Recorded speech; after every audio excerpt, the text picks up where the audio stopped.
The other side of the field, there were 2 coaches and 3 security guards. That's it. So Coach Hogan asked half of their fans to go to the other side and cheer for the Tornadoes. He asked half of their cheerleaders to go to the other side and cheer for the Tornadoes. And they all took it very seriously. They made the banner and lined up, they had to run through it, went through this whole thing. So in one half, the Tornadoes scored more touchdowns than they had scored in the entire year. For no reason other than there was a coach who gave them support that made them become their best self against a very good team. So, there's a challenge there for you.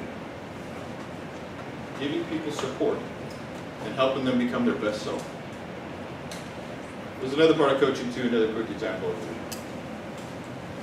When I was in high school, reaching back a little bit, I ran track.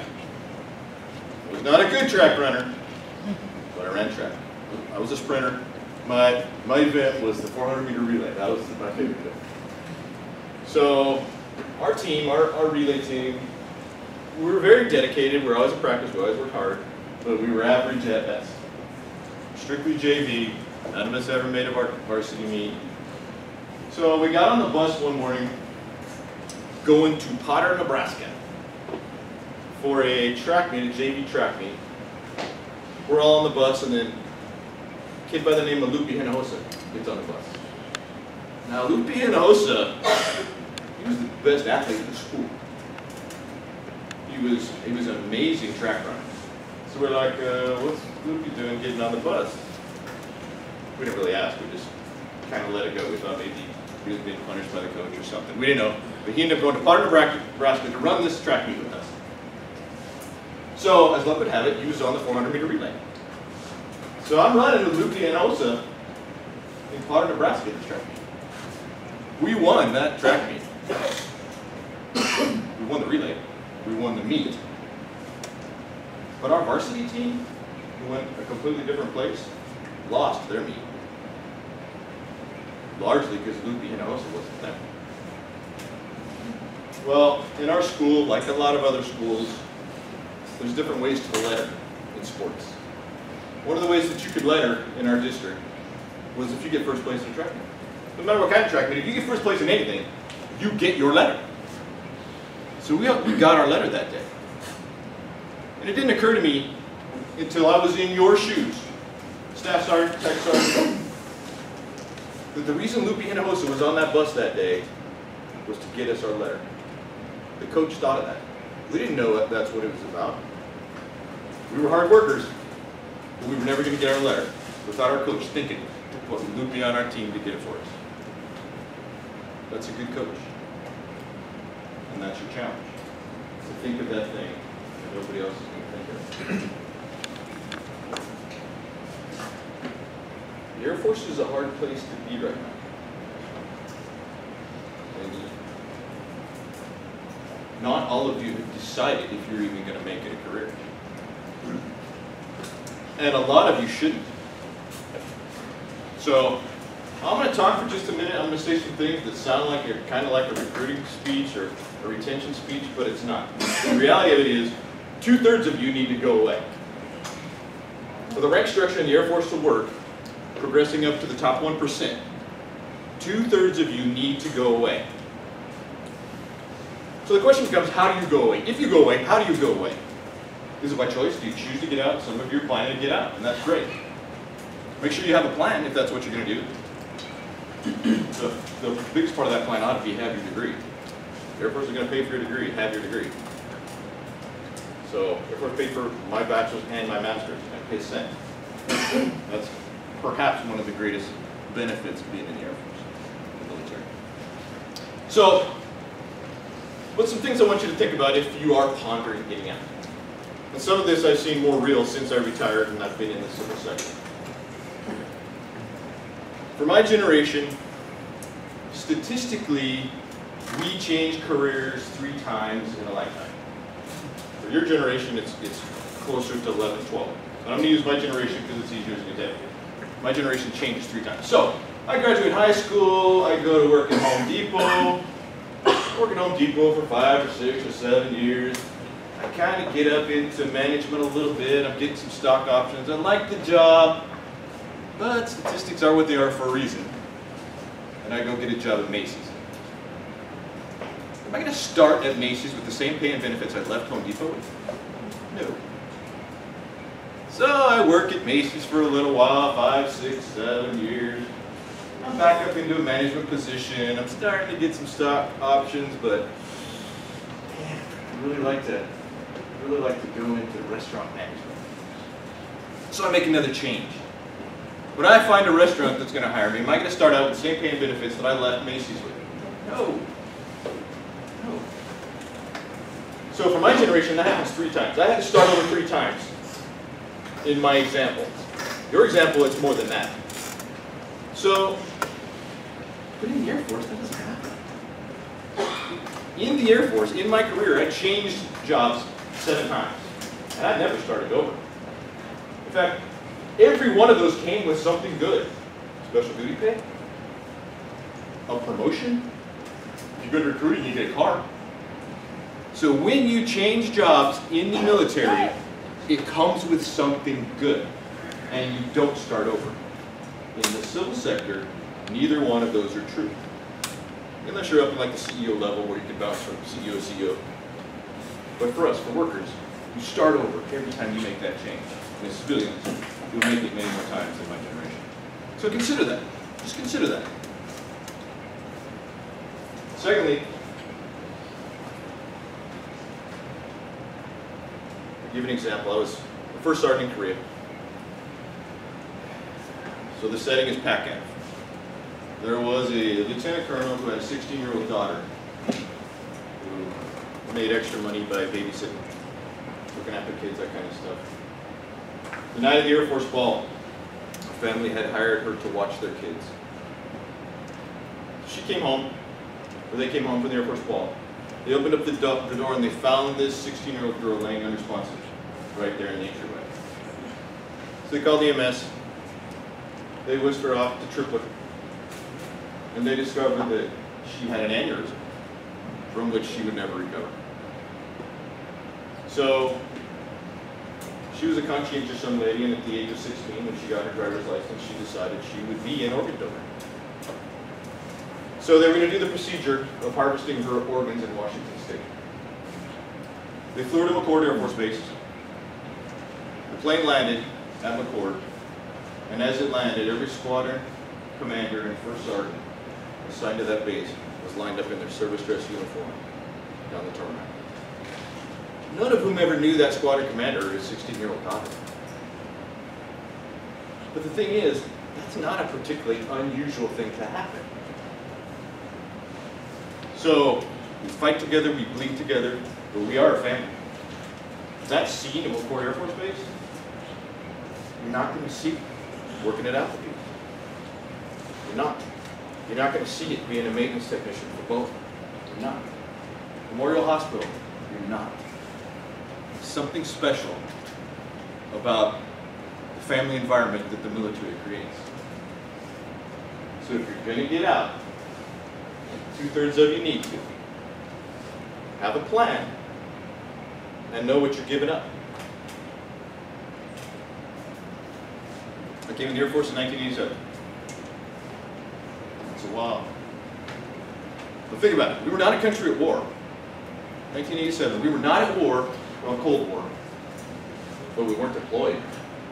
So we were 800,000 strong, 3 times what you are now, and we were never deployed. Can you imagine? So, a lot of you joined the Air Force for education. Joined because you're a patriot. Whatever reason you joined, none of those are true for me. I joined the Air Force because I didn't know what else to do. I didn't make a plan in high school, so all of a sudden I was graduated and my parents were like, you got to leave, you got to go. So I came in the Air Force. You enter our Air Force in a time of war with the knowledge we're going to send you into harm's way. That makes you great Americans. That makes you better Americans. I'm a good American. I'm a great American. But you are better Americans than me because you entered our service in a time of war with the knowledge we're going to send you in harm's way. I don't know if I would have entered it under the same circumstances. But you did. So, first of all, I'll say thank you for that. Thank you for your service. Thanks for choosing to join. Thank you for the service that you've given us so far. Even if you go, thank you for the service that you gave. It's not lost. Started out this segment by saying the Air Force is a hard place to be. It's going to get harder. There's not a lot of money out there. We're cutting a lot of people.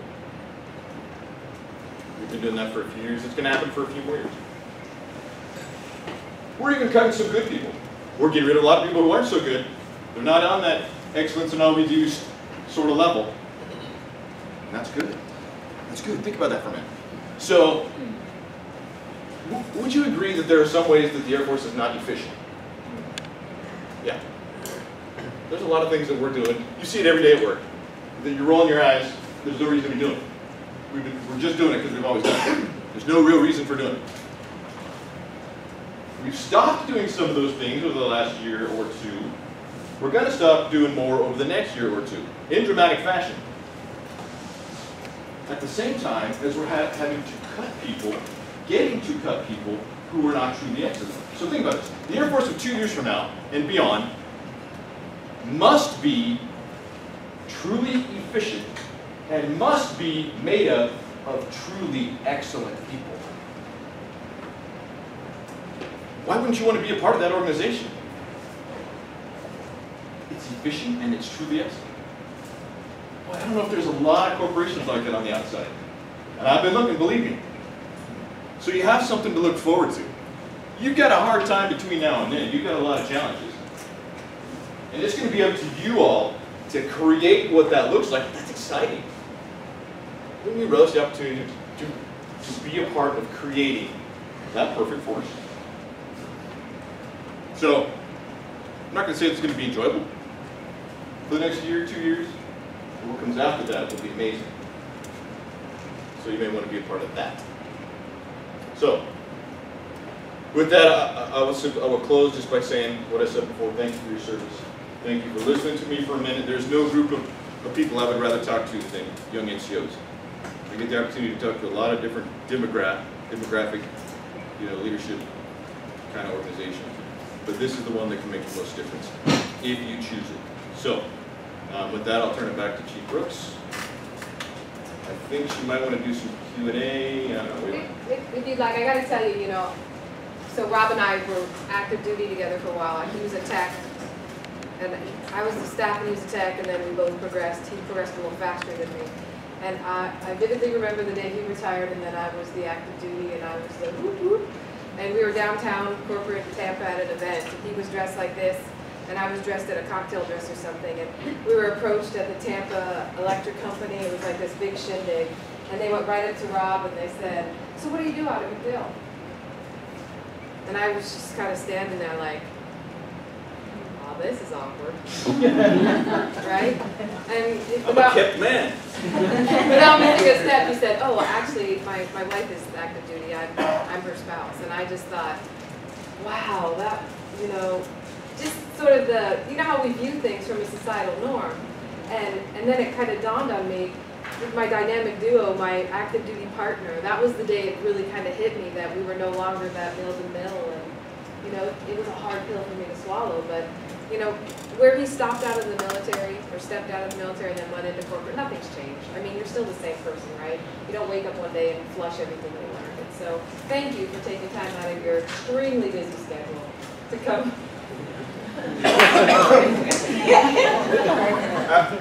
I work from a home office that has its challenges. Yes, it does. Yes, it does. Absolutely. But imparting your wisdom on us. And we do have a few minutes left, so if you guys have a few questions, that we'll open it up just for a few questions. And you know my rules, so let it roll.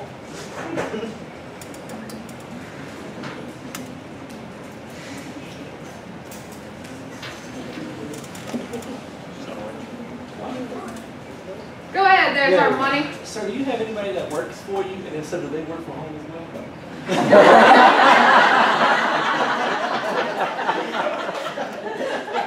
think you'll have anybody that works for me. But no, I don't.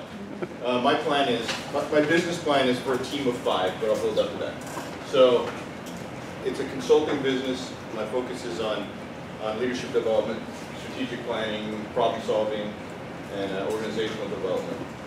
So, but ideally, I would like to build a team that does most of that, where I can kind of get into more keynote, motivational kind of stuff. But that's about 5 years down the road. And they will work from home, not my home. They will work from home. So, are you looking for a place? But I do have a second question if it counts as my second one, right? Okay. Thank you. Bring it. Sir, when did you retire? 2012, October. Wait, did you already have this plan to do this when you retired, or is this something that literally came off the fly? That is a really good question. I always kind of thought that okay, first of all, I didn't just start doing this. This is really what I did for the last 10 years of the Air Force. So, doing professional development forums, I was PME instructor. I mean, this is kind of what I've done for the last 10 years. So, my challenge now is to figure out how to translate that to the civil sector. And there's some nuances there because I'm starting over. So one of the things Jennifer is doing is helping with that transition and translate it to the civilian culture. I always thought I would kind of be doing this. I just didn't know how it would look. I still don't. I'm still trying to figure out how it exactly translates to the civil sector. So I don't know if that answers your question. And let me clarify. So he was a first sergeant. He turned his diamond, and I became a first sergeant. So we kind of follow each other's tracks. When we got stationed at Nellis Air Force Base in Las Vegas, Nevada, Rob went there as the command chief. I went as a first sergeant in a 10 unit up the road. So he was a command chief there, then he deployed to Afghanistan for a year, was a command chief in Afghanistan, came back, and you know how command structure works, right? You got the squadron, the group, the wing. Same thing with command chiefs. You got the wing, the NAF, the MAGCOM. So he transitioned from the wing, he went to a NAF, and then the year he was going to the MAGCOM was the year I made chief. And so the Air Force said, all right, one of you got to go. So Brooks, you can stay and be a chief, or Brooks, you can go be a MAGCOM chief, but you both can't be together. And so we made the hard decision that it was my turn. So he would have been Chief Master of the Air Force, make no mistake, but he chose to have supper on the table for me. I'm just kidding. Totally kidding. There will be no supper tonight. So he's been doing this corporately. You know how the Air Force is: command chief, ALS, the grads, the NCO cap, so on and so forth. So he's been doing this for probably the last 10 years, and it's just grown his game. You know, so it's a natural progression, right? I mean, you do what you've done, right? I'll relate one more quick story. I know you're shocked. I did a year in Afghanistan, 2009, 2010, I was in Afghanistan. And I was with the Afghans, I wasn't with coalition forces. I lived with Afghans on an Afghan base and traveled with Afghans and Russian helicopters and Russian planes and shot Russian weapons. So, I say this because you're in a training now that's going to prepare you more for the future. I love training, any kind of training, I love it.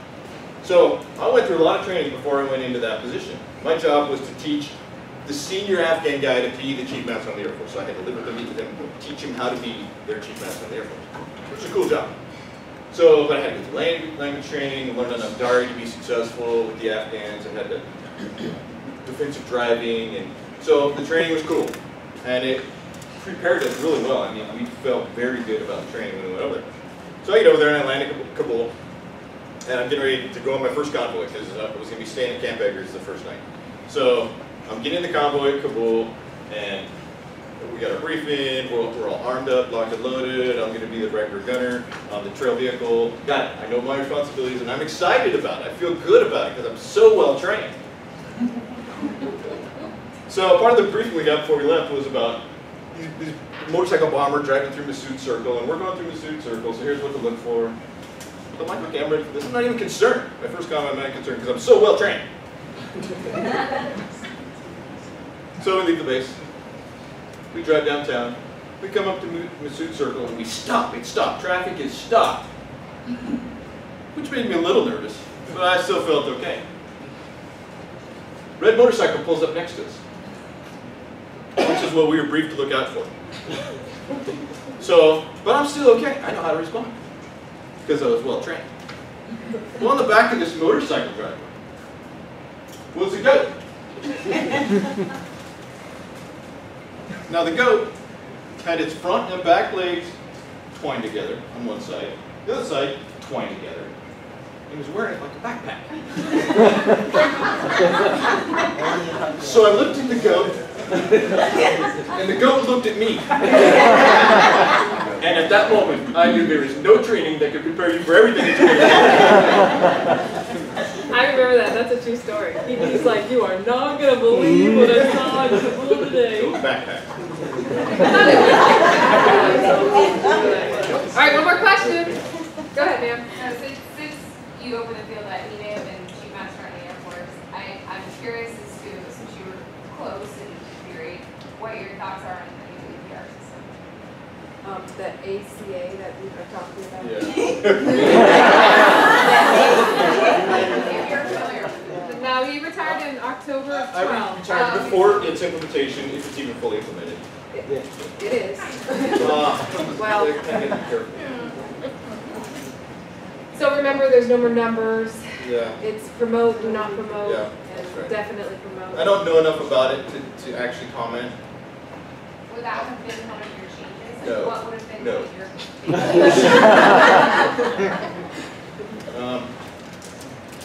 My focus is on professional development. Everything I do is from a professional development platform. In the last few years, we've done some things that decreases professional development, whether it be more correspondence instead of in residence for PMEs, or you know, I worry a little bit about special duties. I worry a lot about special duties now, because special duties is a developmental job.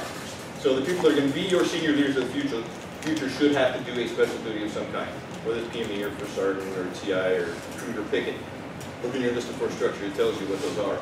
So those people should be the very best and the very brightest in any organization. I don't know that that's true, because the criteria has changed and the selection process has changed. I don't want to cast aspersions and say those people are manned by less than excellent people, because I don't believe that's true either.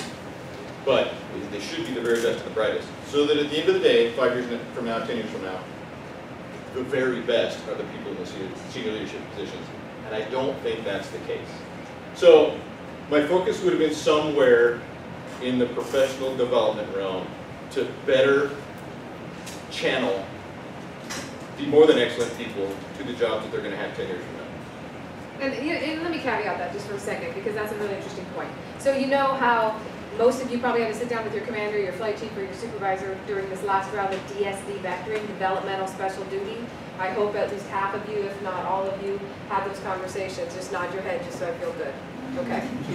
So that's one of the jobs I do, Colonel White. It bubbles up to me, and I look at it and say, oh, Sergeant Jones, yeah, she would make a phenomenal TI. I mean, she's got presence, she's a professor of military images without, you know, way above board. I mean, this is just, and so those are some of the things. But if we're not being honest, and we're just trying to meet a quota by, you know, me going down and saying, all right, you, and you're my 5 recruiters, you guys are going to be, I don't know, TIs.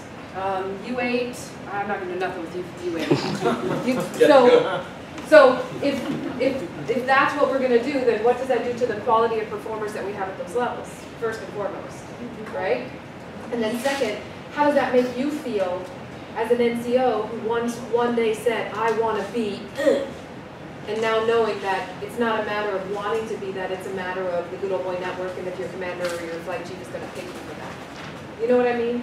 We're losing our say in the process, and that makes me a little bit uncomfortable. And so I take a really hard look at that, because I know that developed me doing the PME thing, going back to my career field, doing the first sergeant thing, going back to my career field.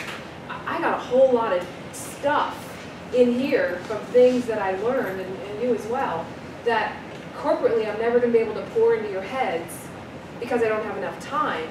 But more importantly, you're not going to have that opportunity, because we've changed that process so dramatically that it's almost at a disadvantage now to go into those career fields, because the promotion opportunities and the tenure of them is just, I mean, 4 years is a long time to leave your career field and then come back and try to catch up with your peers. It really is. So, yeah, we probably need to tweak it a little bit. I would mess with, she touched on it. If you go into special duty, it's supposed to make you better, it's supposed to be better prepare you, but it does stagnate your promotion. So why, if I'm a top performer, I'm the head of my class, why would I want to go into special duty where I'm going to lose 2 or 3 years of my career. I'm not doing that. So that's something that I would definitely look at fixing, making it more lucrative to go into those special duties. And I'll say this not to sound conceited, because most of y'all know me by now, but like when I left the lab career field, I was a Master Sergeant. I won the AFMS, you know, those awards. I was the winner, the Lab Tech of the Year for senior NCOs. At the time when I was that, I didn't even know really what it was, because my perspective wasn't where it probably should have been. But I was like, oh, I got a letter from General Peach saying, congratulations, you're the senior Lab Tech of the Air Force. Woo! You know? And then I left my career field and went in to be a first sergeant. If I would have stayed as a lab tech, guess what my line number to senior would have been my first year testing? It would have been there. I would have made it, because what was I? I was the #1 lab tech of the Air Force, so I would have had the best board score. But I didn't. I went to be a first sergeant, and it took me 3 years to make senior master sergeant as a first sergeant. So did it stagnate me? Absolutely. And had I known then what I know now, I probably would have rethought that whole process. And that's what we're here for. So that's why when you get their career counseling, when we come in and say, hey, let's chat about, you know, where do you see yourself 3 years, 5 years, 10 years, it's a chess game. And I am the chess master, and that's my job, is to say, do you realize that by doing this, this is your secondary, tertiary effects? And if you're not getting that from your senior leaders, then you better be jumping on their desk asking them for it. Because that's what we're here for. Right on? Any parting shots? No, the only redeeming factor in what she said, it took her longer to make senior because she did first sergeant duty. But she made chief the first time because she did first sergeant duty. So you can still look at it as an investment. There's a payoff. There is. And you know, we joke about that when I said I accidentally made it. I mean, it wasn't an accident, but it was an accident because you don't expect it. So that being said, thank you, Rob, for coming out.